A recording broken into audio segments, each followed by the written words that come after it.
Hello friend, this is Gyanendra Kumar, currently working in Railway PSU. I welcome you all on my YouTube channel that is Concepts Through Questions. जैसा कि lecture 1, 2 and 3 हमने पहले ख़त्म कर रखा है। Lecture 3 में हमने कन्वेंशनल क्वेश्चन सॉल्व किया था जो कि प्रीवियस ईयर में आया हुआ था इंडियन इंजीनियरिंग सर्विसेज में, और कुछ क्वेश्चन IAS का था।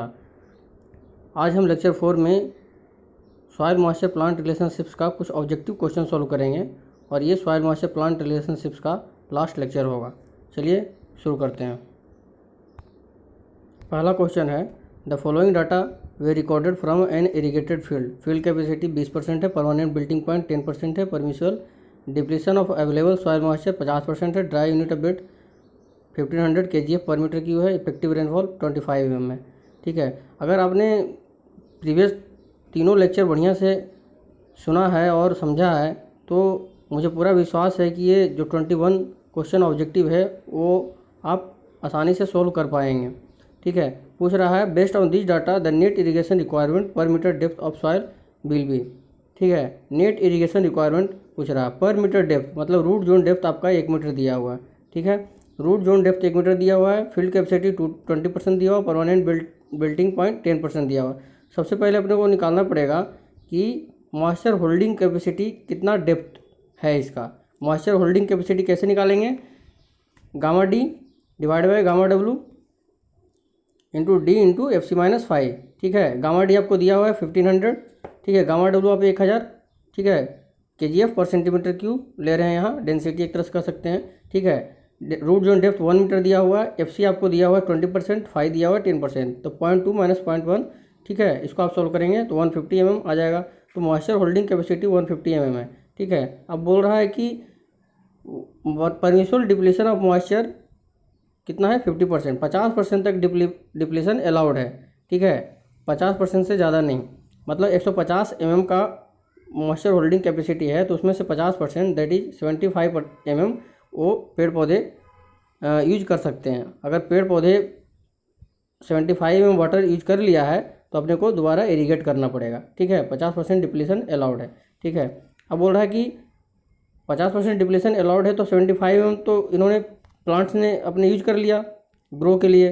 ठीक है, अब 75% जब यूज कर लिया तो अपने को इरीगेट 75 mm करना पड़ेगा। ठीक है, लेकिन 25 mm का रेनफॉल हो जा रहा है तो नेट इरीगेशन कितना करना पड़ेगा अपने को, 75 माइनस 25 दैट इज 50 mm। तो आंसर क्या हो जाएगा, सी हो जाएगा, सी हो जाएगा 50 mm। ठीक है, सेकंड क्वेश्चन है, in a cultivated area the soil has porosity of 45% and field capacity of 38%। For a particular crop the root zone depth is 1 metre, the permanent wilting point is 10% and the consumptive use is 15 mm per day. If the irrigation efficiency is 60%, what should be the frequency of irrigation such that moisture content does not fall below 50% of the available moisture. इसमें भी बोल रहा है कि 50% तक depletion allowed है। ठीक है, जितना मॉइस्चर होल्डिंग कैपेसिटी आपका आएगा उसका आप 50% तक डिप्लीशन अलाउड है। 50% से नीचे 50% तक जैसे ही पहुंचेगा वाटर का लेवल तो आपको इरीगेट करना पड़ेगा। तो अपने को इसमें सबसे पहले निकालना पड़ेगा मॉइस्चर होल्डिंग कैपेसिटी सेम। ठीक है, तो मॉइस्चर होल्डिंग कैपेसिटी कैसे निकालेंगे। अच्छा, इसमें आपको गामा डी नहीं दिया हुआ है लेकिन आपको पोरोसिटी दिया हुआ है, फील्ड कैपेसिटी दिया हुआ है, तो निकाल लेंगे आप gamma D by gamma W NYF porosity divide by field capacity, ये आप डिवाइड करेंगे तो आएगा 1.1842। ठीक है, तो मॉइस्चर होल्डिंग कैपेसिटी कितना आ जाएगा 1.1842 into root zone depth 1 metre और field capacity 0.38, permanent wilting point 0.1, तो आ जाएगा 331 mm। ठीक है, depletion in available water depth कितना डिप्लीट हो गया है, 50% डिप्लीट हो गया है। ठीक है, 50% बच रहा है और 50% डिप्लीट हो गया है। 50% मतलब 331 इंटू 0.5 165 mm। 165 mm अगर डिप्लीट हो गया है तो आपको 165 mm डेप्थ से इरीगेट करना पड़ेगा। ठीक है, और 15 mm पर डे के हिसाब से अगर प्लांट यूज कर रहा है वाटर को और 165 mm प्लांट ने यूज कर लिया तो कितना दिन बाद पूरा यूज कर लेगा 165 mm को, 165 डिवाइड 15 11 दिन डे, तो आपको 11 डी पे आपको 11 दिन पे आपको इरीगेट करना पड़ेगा। ठीक है, तो फ्रीक्वेंसी कितना आ जाएगा 11 डे। अब इसमें इरीगेशन एफिशिएंसी फालतू का दिया हुआ है कंफ्यूज करने के लिए। ठीक है, अगर आपसे पूछता है कितना डेप्थ ऑफ वाटर फील्ड में अप्लाई करना पड़ेगा तब आपको क्या करते फिर 165 ये आया था डिवाइड बाई 0.6 कर देते हैं। ठीक है, तो जो आंसर आता आपका क्या हो जाता उतना डेप्थ ऑफ वाटर आपको फील्ड में अप्लाई करना पड़ेगा, ठीक है। उस समय इरीगेशन एफिशिएंसी काम आता, बट अभी कुछ काम का नहीं है। तीसरा क्वेश्चन क्या है, the moisture tension for a soil is 8 atmosphere, the soil is then.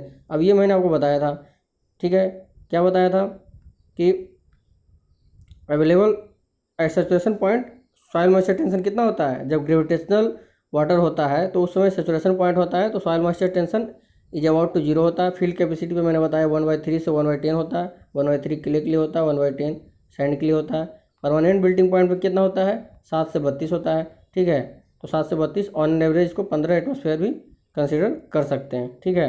अब वही पूछ रहा है इसमें, the moisture tension for soil 8 atmosphere, the soil is then at 8 atmosphere है। 7 से 32 वाला स्लाइड में आ रहा है, तो 7 से 32 किस पे था, परमानेंट बिल्डिंग पॉइंट, तो आंसर कितना हो जाएगा, ए हो जाएगा, 3 का ए, ठीक है। चौथा क्या है, ये soil sample has an exchangeable sodium percentage of 16%, its electrical conductivity is 3.2 millimole per centimetre and pH a of 9.5, how is the soil classified. ये मैंने आपको नहीं बताया, ठीक है, ये मैंने आपको नहीं बताया, लेकिन आप इसको याद रखिए, एक टेबल है, ठीक है। ये टेबल है आपका कि अगर इलेक्ट्रिकल कंडक्टिविटी अगर 4 से ज़्यादा हो तो सैलाइन 4 से ज़्यादा हो, और एक्सचेंजेबल सोडियम परसेंटेज अगर 15 से कम हो और पीएच अगर 8.5 से कम हो, तो उस सॉइल को क्या कहते हैं, सैलाइन सॉइल कहते हैं, ठीक है। अगर इलेक्ट्रिकल कंडक्टिविटी आपका 4 से कम हो, ईएसपी आपका 15 से ज़्यादा हो और पीएच आपका 8.5 से 10 हो, तो उसको अल्कलाइन सॉइल कहते हैं, ठीक है। अगर ईसी आपका 4 से ज़्यादा हो, ईएसपी आपका 1500, ईएसपी क्या हो गया, एक्सचेंजेबल सोडियम परसेंटेज, ठीक है, पीएच आपका 8.5 के अबाउट हो, तो अल्कलाइन सैलाइन सॉइल कहेंगे, सैलाइन अल्कलाइन सॉइल कहेंगे, ठीक है। तो इसमें किस टेबल में आएगा, ये बोल रहा है कि 3.2 है, ठीक है, तो 4 से कम है, ठीक है, 4 से कम है तो अल्कलाइन हो गया, ठीक है। पीएच भी आपका बोल रहा है 8.5 से 10 के बीच में 9.5 है, ठीक है, ये भी मिल रहा है 16%, 15 से ज़्यादा है, तो सॉइल क्या हो जाएगा, अल्कलाइन हो जाएगा। तो C is the answer, C is the answer, ठीक है। चलिए फोर्थ पे चलते हैं, फोर्थ हो गया, फिफ्थ पे, consider the following statements, irrigation water has to be supplied to the crops when the moisture level falls, क्या है, below field capacity, wilting point, below wilting point. कब इरिगेशन वाटर सप्लाई करते हैं, below field capacity, wilting point पर अगर पहुंच गया तो सूख ही जाएगा, ठीक है ना। बिलो बिल्डिंग पॉइंट तो आप मान ही नहीं सकते, बिलो बिल्डिंग पॉइंट तो पूरा सूख चुका है, अब बिल्डिंग पॉइंट पे सूखना शुरू हो जाएगा, तो बिल्डिंग पॉइंट पर पहुंचेगा थोड़े तो इरिगेशन नहीं करेंगे। बिल्डिंग पॉइंट से जस्ट ऊपर ऑप्टिमम मॉइस्चर कंटेंट उसको बोलते हैं, ऑप्टिमम मॉइस्चर कंटेंट पे वाटर का लेवल जैसे ही आएगा अपने को इरिगेट करना पड़ेगा, तो आंसर क्या हो जाएगा, बिलो फील्ड कैपेसिटी। 5 का आंसर क्या हो जाएगा, 1 ए, 5 का ए, ठीक है। The most suitable water for irrigation is C1H1। आप इसको, ये चार्ट जो है था, डायग्राम मतलब ये टेबल जो था वो आपको मैंने बताया था प्रीवियस लेक्चर में। देखिए C1 कब होगा, लो सैलिनिटी वाटर के लिए, जब इलेक्ट्रिकल कंडक्टिविटी आपका 25 डिग्री सेल्सियस पे 250 माइक्रोमोल पर सेंटीमीटर से कम आएगा तो लो सैलिनिटी वाटर C1 होगा, ठीक है। और ये सारे सॉइल के लिए, सारे क्रॉप के लिए आप यूज कर सकते हैं इस वाटर को, ठीक है। और अगर SR वैल्यू 0 से 10 है तो लो सोडियम वाटर है, ठीक है, सोडियम का कंसनट्रेशन इसमें कम है, can be use for all crops and all soil, ठीक है। तो C1H1 जब होगा, C1H1 जब होगा तो मोस्ट सुटेबल वाटर होगा इरिगेशन के लिए, ठीक है। मोस्ट सुटेबल वाटर कौन सा होगा, C1H1, ये इज द आंसर, ठीक है। ये तो जस्ट याद रखना था टेबल पूरा। The electrical conductivity of sodium नहीं medium saline water C2 at 25 degree Celsius is of the order of, क्या होगा, C2 का क्या होता है, ये आप देख सकते हैं टेबल में। C2 किस में आता है, ये 250 से 750 के बीच में, ठीक है, 250 से 750, सी इज द आंसर, ठीक है, बहुत सिंपल है। The sodium absorption ratio of an irrigation water is 8, the water will be called as, sodium 8 है, SR वैल्यू 8 है, ठीक है, 8 है मतलब 0 से 10, ठीक है। S1 वाले आएगा कैटेगरी में, ठीक है, S1 में आएगा तो लो सोडियम वाटर, 8 का क्या आंसर हो जाएगा, ए हो जाएगा। Salinity in irrigation water is measured by, salinity किससे मेजर करते हैं, सैलिनिटी इलेक्ट्रिकल कंडक्टिविटी वैल्यू से, 9 का क्या हो जाएगा, बी हो जाएगा, इलेक्ट्रिकल कंडक्टिविटी। देख रहे हैं यहाँ सैलिनिटी किससे मेजर कर रहे हैं, इलेक्ट्रिकल कंडक्टिविटी से, ठीक है। लो सैलाइन है, मीडियम सैलाइन है, ठीक है। आइए नेक्स्ट क्वेश्चन चलते हैं। The water which can be utilize by crops from the soil is called, कौन सा वाटर यूटिलाइज करता है क्रॉप्स अपने ग्रोथ के लिए कैपिलरी वाटर यूज करता है, ठीक है, तो B is the answer, 10th का B. Permanent wilting point moisture content for a crop represents the permanent wilting point, मतलब परमानेंट बिल्डिंग पॉइंट से नीचे क्या रहता है, हाइग्रोस्कोपिक वाटर रहता है सिर्फ, ये स्ट्रांगली बॉन्डेड होता है, इसको वाटर यूटिलाइज, इसको प्लांट यूटिलाइज नहीं कर सकता है। ठीक है, तो आंसर 11 का ए। ठीक है, the optimum moisture content which is retained in the root zone of a soil before applying irrigation water is, ठीक है, ऑप्टिमम मॉइस्चर कंटेंट, ठीक है, मान लीजिए आपका ये रूट जोन डेप्थ है, आपका ये फील्ड कैपेसिटी है, यहाँ आपका परमानेंट बिल्डिंग पॉइंट है, तो ऑप्टिमम मॉइस्चर कंटेंट यहाँ आएगा। ठीक है, अब ये जो है वैल्यू, ये जो वैल्यू है ये दोनों के डिफरेंस से कम है, permanent field capacity and permanent wilting point दोनों के डिफरेंस से जो है ऑप्टिमम मॉइस्चर कंटेंट का वैल्यू कम है, तो वही पूछ रहा है क्वेश्चन में, क्या the optimum moisture content which is retained in the root zone of soil before applying irrigation water is क्या, less than field capacity moisture content minus wilting point moisture content, B हो जाएगा answer. 12 का क्या हो जाएगा, B. Commonly adopted, 13 number देख रहे हैं, commonly adopted moisture tension in atmosphere of soil eight permanent wilting point, आपको बताया था मैंने। ठीक है, आपको बताया था, ये आप देखिए यहाँ, ये देखिए, ये आपको बताया था 7 से 32 होता है, ये ऑन एन एवरेज 15 एटमॉस्फेयर ले सकते हैं, ऑन एन एवरेज कितना ले सकते हैं, 15 एटमॉस्फेयर, 7 से 32 होता है, but on an average permanent wilting point पे कितना ले सकते हैं एसएमटी, 15 एटमॉस्फेयर। ठीक है, तो कितना हो जाएगा आंसर, 13 का ए। ठीक है, at field capacity water is held in most of the soils at a tension of, आपको बताया था 1/3 से 1/10 होता है। ठीक है, तो 1/10 तो ऑप्शन में नहीं दिया, 1/3 हो जाएगा। ठीक है, ठीक है, irrigation of a field is normally warranted when the available moisture content in the root zone of a crop is depleted about, अब इसको देखिए, अब इसको याद जस्ट रखिए, जितना भी आपका मॉइस्चर होल्डिंग कैपेसिटी है, फील्ड कैपेसिटी से लेके परमानेंट बिल्डिंग पॉइंट तक जितना भी मॉइस्चर होल्डिंग कैपेसिटी है उसका 15% तक डिप्लीशन अलाउड है। जो हम क्वेश्चन कर रहे थे अभी उसमें ऑलमोस्ट सब में 15 बोल रहा हूँ, सॉरी 50% तक डिप्लीशन अलाउड है। ठीक है, मतलब जो भी क्वेश्चन कर रहे थे उसमें आप देख रहे हो कि 50% लिख रहा है। ठीक है ना, तो जनरली वही बोलता है कि 50% तक डिप्लीशन अलाउड होता है। ठीक है, तो बोल रहा है irrigation of a field is normally warranted when the available moisture content in the root zone of a crop is depleted by about 50%। ठीक है, अब इसको याद रखिए 50%, डी इज द आंसर। ठीक, a clayey soil has a field capacity of 35% and permanent wilting point of 20%। ठीक है, if the specific weight of soil is 12.75 kilometre per metre cube, the available moisture holding capacity 80 centimetre depth of soil considering the roots zone depth of crop. क्या पूछ रहा है, available moisture holding capacity पूछ रहा है, कुछ नहीं करना है, gamma D by gamma W into field capacity minus wilting point, ठीक है, इंटू रूट जोन डेप्थ। ठीक है, इसका 16 का आप देख लीजिए, ये देखिए, ये देखिए अवेलेबल मॉइस्चर होल्डिंग कैपेसिटी कैसे निकलेगा, 12.75 डिवाइड बाई 9.81, 80 mm दिया और रूट जोन डेप्थ 0.35 माइनस 0.20, सीधा आ गया 15.6, ये आंसर। ठीक है, 16 का आंसर हो जाएगा 15.6। ठीक है, ये is the answer. 17 the available moisture holding capacity of soil, same तरह का क्वेश्चन आ रहे हैं।